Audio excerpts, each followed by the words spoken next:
여러분, 지금 이 순간 손주 얼굴 한번 보고 싶어서 전화기만 들여다보고 계시진 않으십니까? 분명 내 전 재산을 자식에게 다 물려줬는데 왜 명절에도 연락 한 통 없는지 궁금하지 않으십니까? 평생 땀 흘려 모은 돈, 아끼고 아껴서 자식 결혼자금 보태주고, 아파트 살 때 목돈 보태주고, 손주 교육비까지 대느라 내 노후 자금은 바닥났는데, 정작 내가 아플 땐 병원비 없어서 약국 진통제로 버티고 계시진 않으십니까?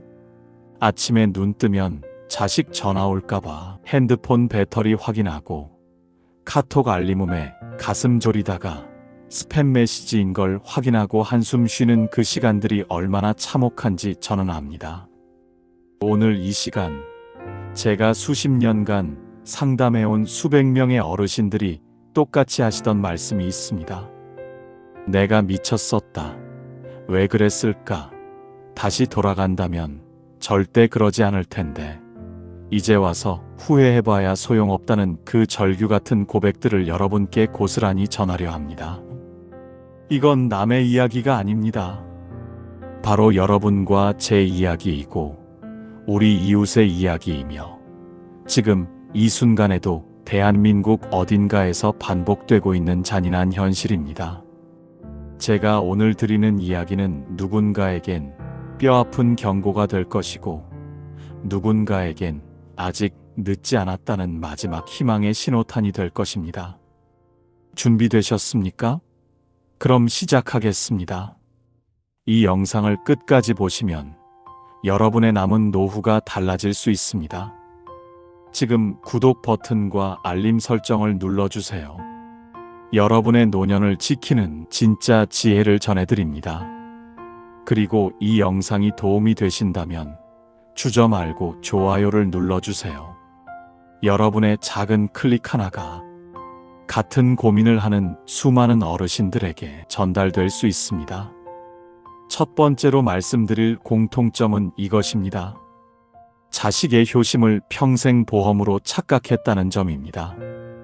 여러분, 사람 마음처럼 변덕스러운 게 이 세상에 또 있습니까? 내 주머니에 돈이 두둑할 때 자식이 보이는 태도와 내 통장 잔고가 바닥났을 때 자식이 보이는 태도는 하늘과 땅 차이입니다. 이걸 인정하기 싫으시겠지만 이것이 우리가 마주해야 할 냉정한 현실입니다. 저는 지난 10년간 노인복지관에서 상담 자원봉사를 해왔습니다. 그곳에서 만난 분들 중 거의 대부분이 이 첫 번째 함정에 빠져 계셨습니다.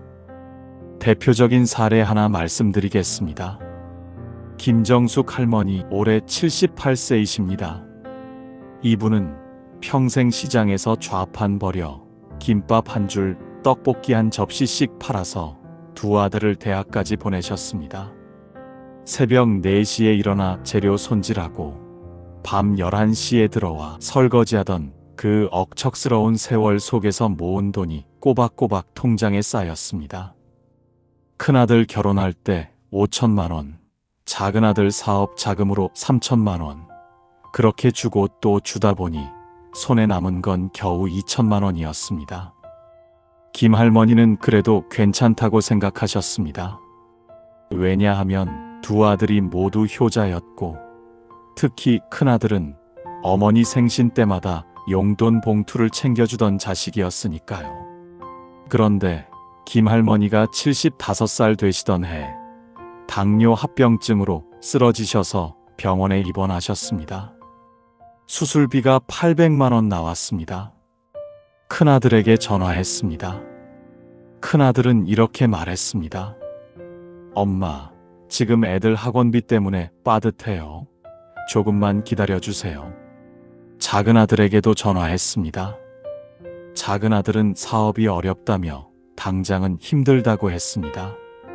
결국 김 할머니는 남은 2천만 원 중 800만 원을 써서 수술을 받으셨고 퇴원 후에도 한 달에 60만 원씩 나가는 약값과 병원비를 혼자 감당하셨습니다. 그렇게 1년이 지나자 통장은 완전히 바닥났습니다. 김할머니는 아들들에게 더 이상 부담 주기 싫어서 기초생활수급자 신청을 하려다가 아들들 명의로 된 재산 때문에 탈락했습니다. 지금 김할머니는 월세 20만 원짜리 단칸방에서 하루 한 끼로 버티고 계십니다. 두 아들은 명절에도 오지 않습니다. 전화하면 바쁘다고 합니다. 이게 무엇을 의미합니까? 효심이라는 건 자식의 본질적 인성에서 나오는 게 아니라 부모의 경제력이 떠받치고 있을 때만 유지되는 허상이라는 겁니다. 여러분이 가진 재산은 여러분의 힘이고 권력이며 존엄입니다. 그 재산이 자식에게 넘어가는 순간 가족 관계의 권력 구조는 완전히 뒤집힙니다. 그때부터 여러분은 더 이상 존경받는 부모가 아니라 눈치 보이는 손님이 됩니다. 밥 먹으러 자식 집에 가면 며느리 눈치, 사위 눈치 보게 됩니다. 냉장고 문 열기도 조심스럽습니다. 화장실 물 내리는 소리도 작게 내려고 애씁니다. 이게 여러분이 평생 일해서 자식 키우고 다 퍼준 대가입니까? 더 참혹한 건 이겁니다. 돈을 다 주고 나면 자식들은 이렇게 생각합니다. 우리 부모는 이제 해줄 게 없는 사람이다. 실용성이 없는 존재다. 부담만 되는 짐이다. 이 말이 잔인하게 들리십니까? 하지만 이게 현실입니다. 우리가 살고 있는 이 시대는 혈육의 정보다 경제적 계산이 앞서는 무자비한 사회입니다. 여러분의 자식이 아무리 착하고 효심이 깊어 보여도 여러분 손에 아무것도 남지 않았을 때 그 효심이 얼마나 오래 갈지는 아무도 장담할 수 없습니다. 김정숙 할머니도 자기 아들들이 그럴 줄은 몰랐다고 하셨습니다. 큰아들은 어릴 때 엄마 아프면 울면서 간호해주던 아이였고, 작은아들은 어머니 날 카네이션을 직접 만들어 오던 아이였습니다. 그런데 그 아이들이 지금은 어떻습니까?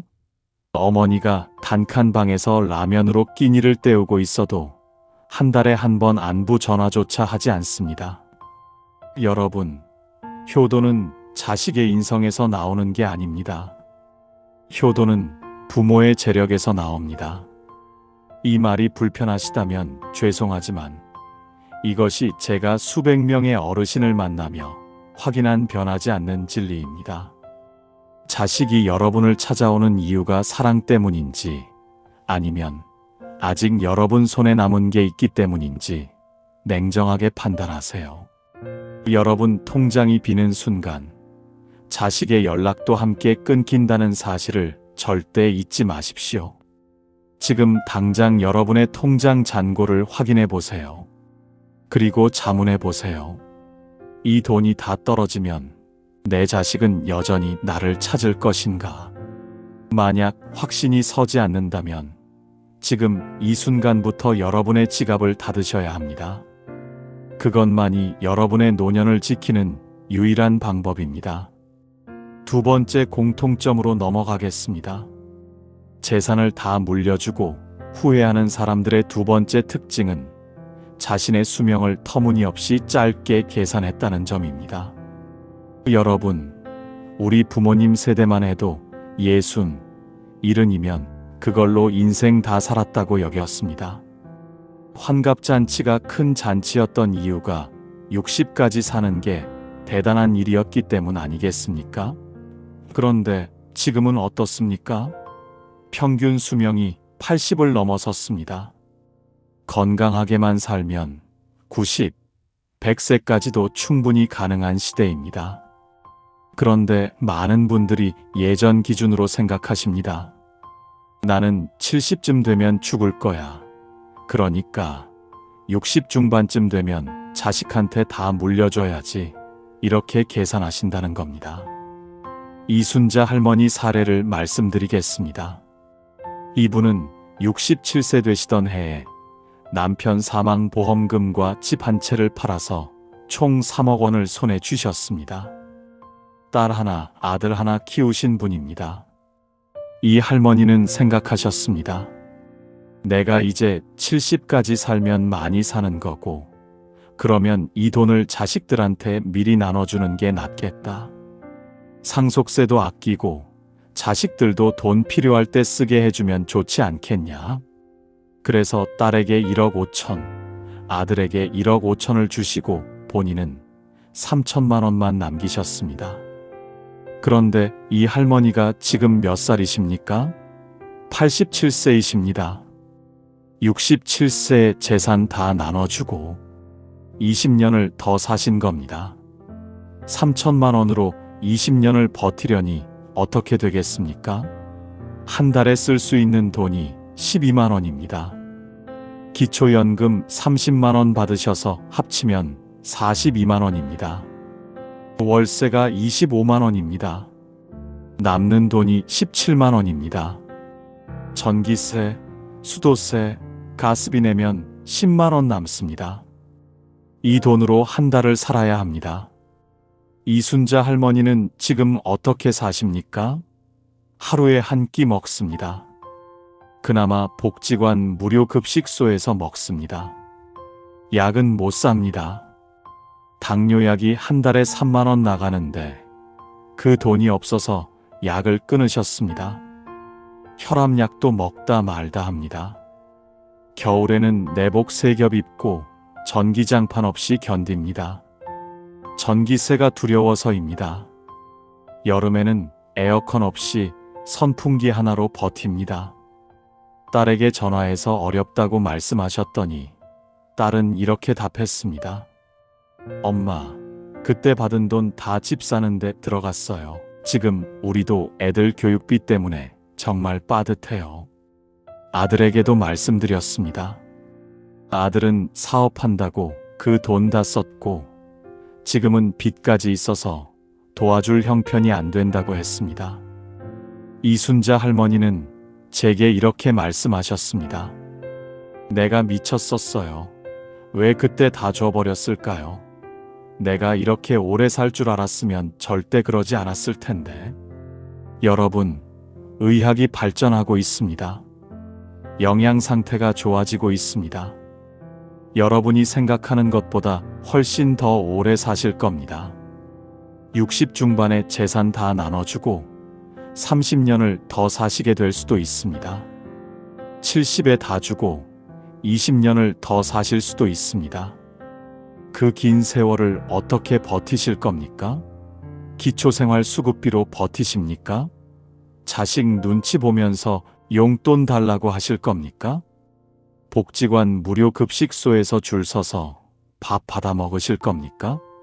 이게 여러분이 평생 허리 휘어가며 일한 대가입니까?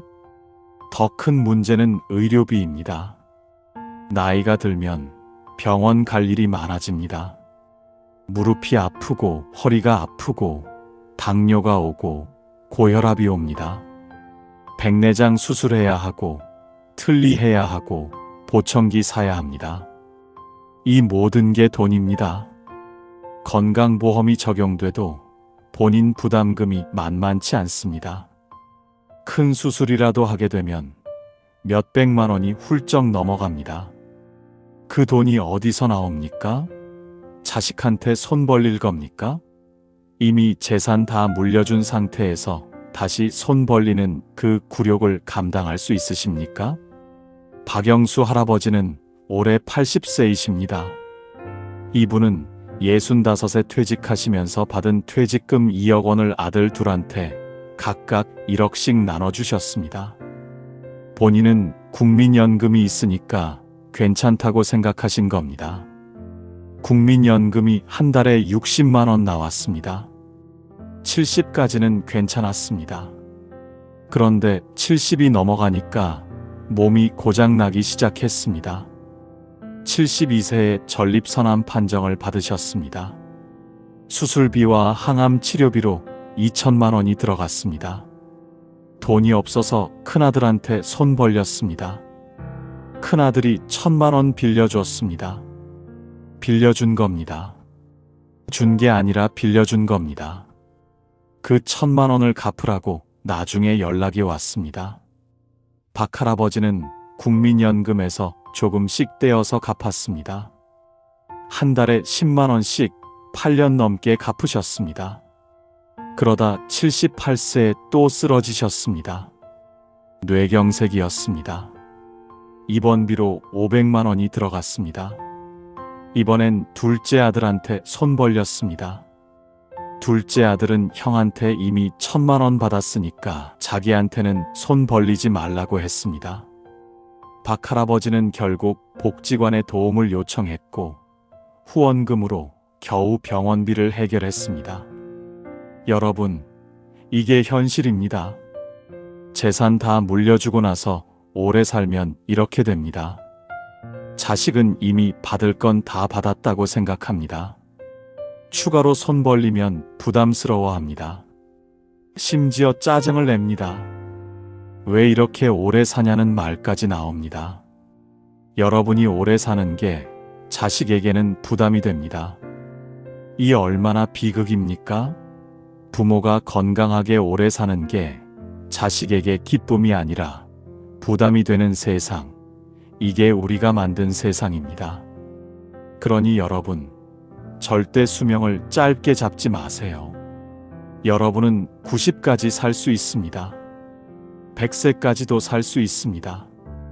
그 긴 세월을 버틸 수 있는 경제력을 반드시 확보해야 합니다. 자식에게 줄 돈을 계산하기 전에 내가 90까지 산다면 얼마가 필요한지 먼저 계산하세요. 한 달에 최소 100만 원은 있어야 인간답게 삽니다. 30년이면 3억 6천만 원입니다. 이 돈이 확보된 상태에서 남는 게 있으면 그때 자식 생각하세요. 여러분 노후 자금이 확보되지 않은 상태에서 자식에게 재산 넘기는 건 자살행위입니다. 지금 당장 계산기 두드려 보세요. 내가 몇 살까지 살 것이고 그 기간 동안 얼마가 필요한지 냉정하게 계산하세요. 그리고 그 금액은 절대 건드리지 마세요. 그게 여러분의 생명줄입니다. 이제 세 번째이자 마지막 공통점을 말씀드리겠습니다. 재산을 다 물려주고 후회하는 사람들의 세 번째 특징은 주는 행위만이 유일한 사랑의 표현이라고 착각했다는 점입니다. 여러분, 많은 부모들이 이렇게 생각하십니다. 자식에게 뭔가를 줘야 부모 노릇을 다한 것이다. 내 손에 남는 게 없을 때까지 퍼부어야 진짜 부모다. 이렇게 믿으십니다. 그런데 저는 감히 말씀드립니다. 그건 사랑이 아니라 여러분의 자기만족입니다. 여러분의 불안을 덮기 위한 자기 위안입니다. 진짜 현명한 부모는 자식에게 끝없이 퍼주는 사람이 아니라 자식이 스스로 설 수 있도록 만드는 사람입니다. 그리고 무엇보다 중요한 건 부모 자신이 경제적으로 자립해서 당당하게 서 있는 모습을 보여주는 것입니다.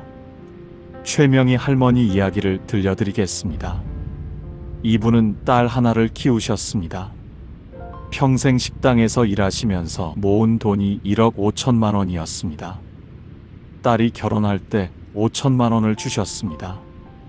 딸이 아이를 낳으니 육아 도우미 비용으로 2천만 원을 주셨습니다.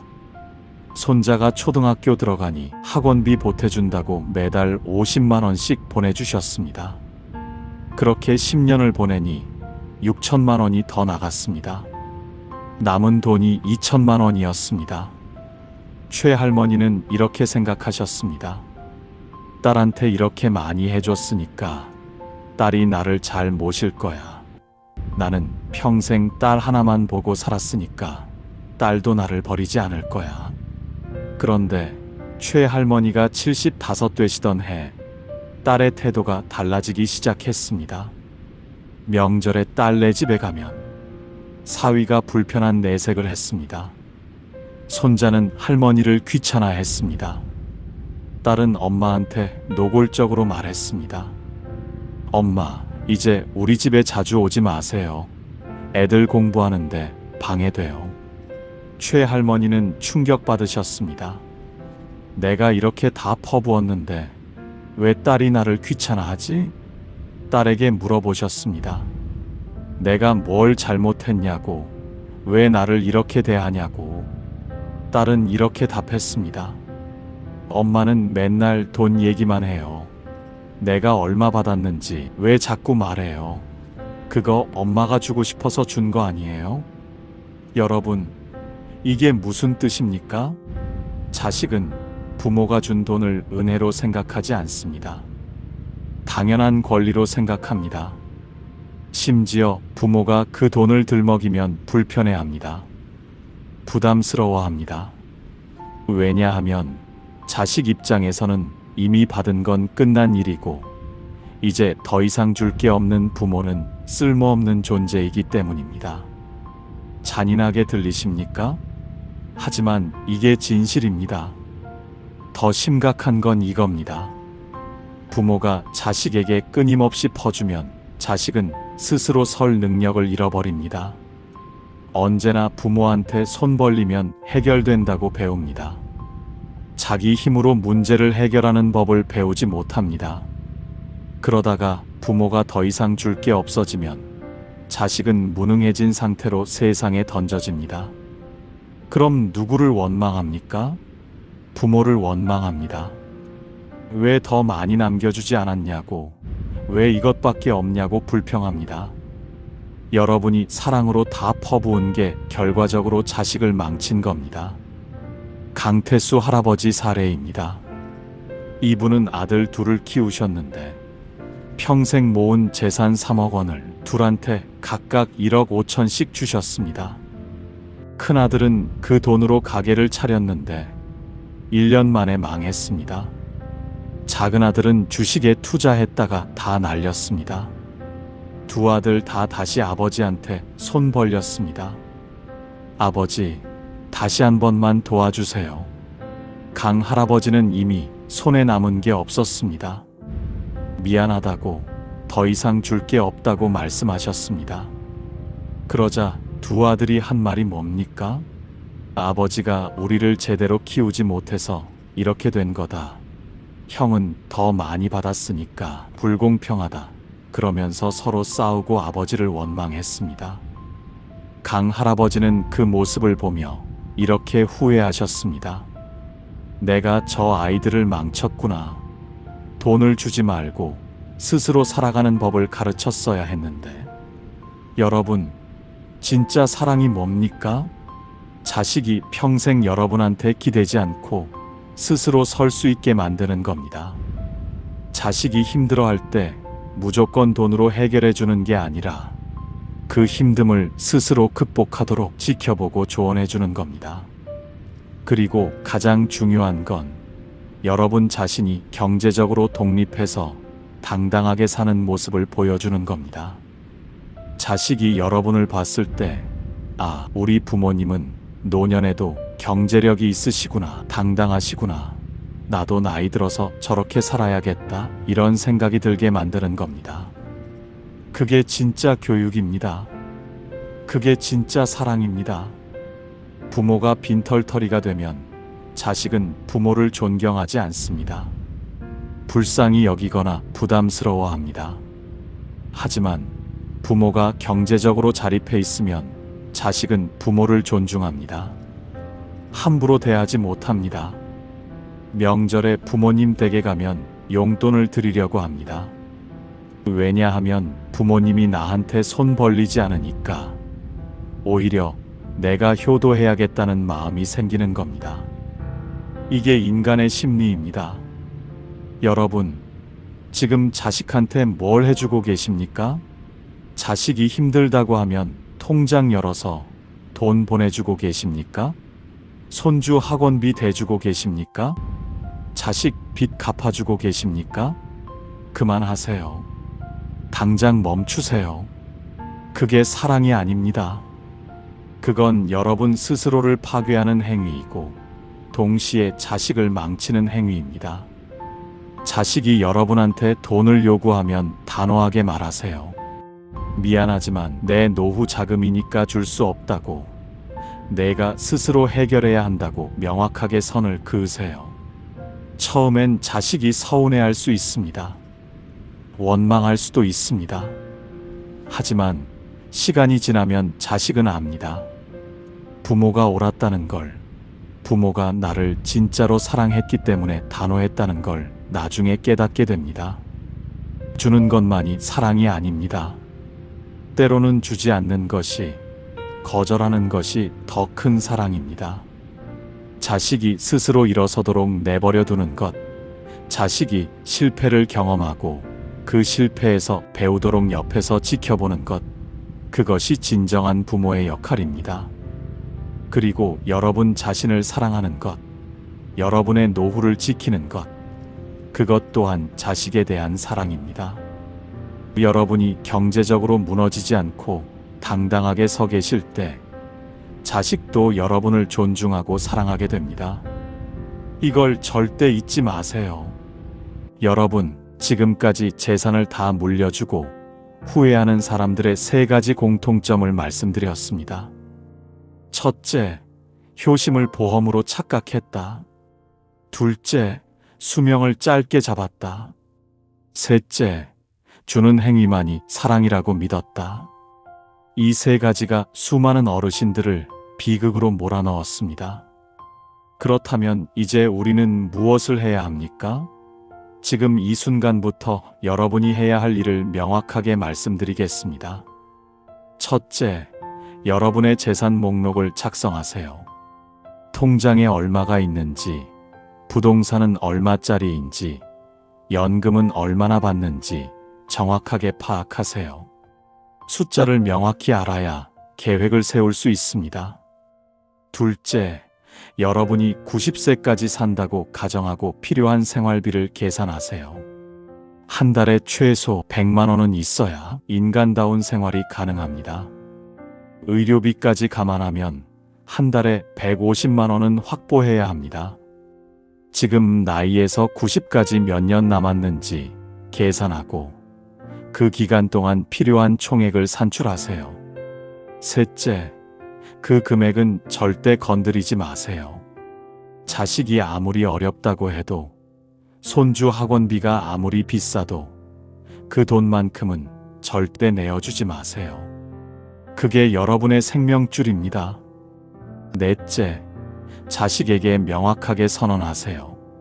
나는 이제 너희에게 경제적 지원을 하지 않겠다고. 내 노후 자금이 확보되지 않은 상태에서는 한 푼도 줄 수 없다고 분명하게 말하세요. 자식이 실망할 수 있습니다. 섭섭해할 수 있습니다. 하지만 그건 일시적입니다. 나중에 자식은 여러분의 선택이 옳았다는 걸 알게 됩니다. 다섯째, 여러분 자신을 위해 돈을 쓰세요. 맛있는 거 사드시고, 여행도 가시고, 취미 생활도 하세요. 자식 눈치 보지 말고 여러분 인생을 사세요. 여러분이 행복해야 자식도 행복합니다. 여러분이 비참하면 자식도 괴롭습니다. 여러분, 지금 마음 한구석이 불편하십니까? 제 말이 너무 냉정하게 들리십니까? 그럼에도 저는 이 말을 계속할 것입니다. 왜냐하면 이것이 진실이기 때문입니다. 저는 수백 명의 어르신들이 재산 다 물려주고 후회하며 눈물 흘리는 모습을 봤습니다. 자식집 대문 앞에서 1시간씩 서성이다가 결국 벨도 못 누르고 돌아가시는 모습을 봤습니다. 병원비가 없어서 약을 반으로 쪼개 드시는 모습을 봤습니다. 겨울에 내복 3겹 입고 떨면서 주무시는 모습을 봤습니다. 이분들이 공통적으로 하시는 말씀이 있습니다. 내가 미쳤었다. 그때로 돌아간다면 절대 그러지 않을 텐데. 하지만 이미 늦었다. 여러분은 아직 늦지 않았습니다. 지금 이 순간 여러분 손에 아직 남은 게 있다면 그걸 지키세요. 자식이 뭐라고 하든, 주변 사람들이 뭐라고 하든 여러분의 노후 자금만큼은 절대 내어주지 마세요. 자식을 사랑한다면 더더욱 그래야 합니다. 여러분이 경제적으로 무너지는 순간 자식도 함께 무너집니다. 부모 뒷바라지로 자식의 인생도 망가집니다. 그러니 여러분이 스스로를 지키는 것이 자식을 지키는 길입니다. 마지막으로 한 가지만 더 말씀드리겠습니다. 혈육의 정은 소중합니다. 가족의 사랑도 중요합니다. 하지만 그 모든 것의 전제는 여러분이 존엄하게 살아있어야 한다는 겁니다. 여러분이 경제적으로 파탄나서 비참하게 살면 가족도 행복할 수 없습니다. 여러분이 당당하게 서 계셔야 가족도 건강합니다. 그러니 여러분 자신을 먼저 사랑하세요. 여러분의 노후를 먼저 지키세요. 그게 이기적인 게 아닙니다. 그게 가장 현명한 선택입니다. 김정숙 할머니는 지금도 단칸방에서 라면으로 끼니를 때우십니다. 이순자 할머니는 당뇨약을 끊으신 지 3년째입니다. 박영수 할아버지는 빚 독촉 전화를 받으며 사십니다. 최명희 할머니는 딸집 대문 앞에 서 계시다가 벨도 못 누르고 돌아오십니다. 강태수 할아버지는 두 아들이 서로 싸우는 모습을 보며 가슴앓이를 하십니다. 이분들 모두 한때는 자식을 위해 모든 걸 바친 훌륭한 부모였습니다. 하지만 지금은 어떻습니까? 자식에게 짐이 되고 본인도 비참하고 가족 관계도 망가졌습니다. 여러분은 이렇게 되지 마세요. 지금 당장 여러분의 통장을 확인하고 노후 설계를 다시 하고 자식에게 명확한 선을 그으세요. 그리고 여러분 자신을 위해 사세요. 여러분은 자식의 ATM 기계가 아닙니다. 여러분은 존엄한 인간입니다. 그 존엄을 지키는 것, 그것이 여러분이 지금 해야 할 가장 중요한 일입니다. 제가 오늘 드린 이야기가 여러분의 가슴에 비수가 되었든 등불이 되었든 부디 여러분의 남은 인생을 지키는데 도움이 되기를 간절히 바랍니다. 여러분, 오늘 이 영상이 도움이 되셨다면 좋아요 버튼을 눌러주세요. 그리고 구독과 알림 설정을 해주시면 여러분의 노후를 지키는 지혜를 전해드리겠습니다.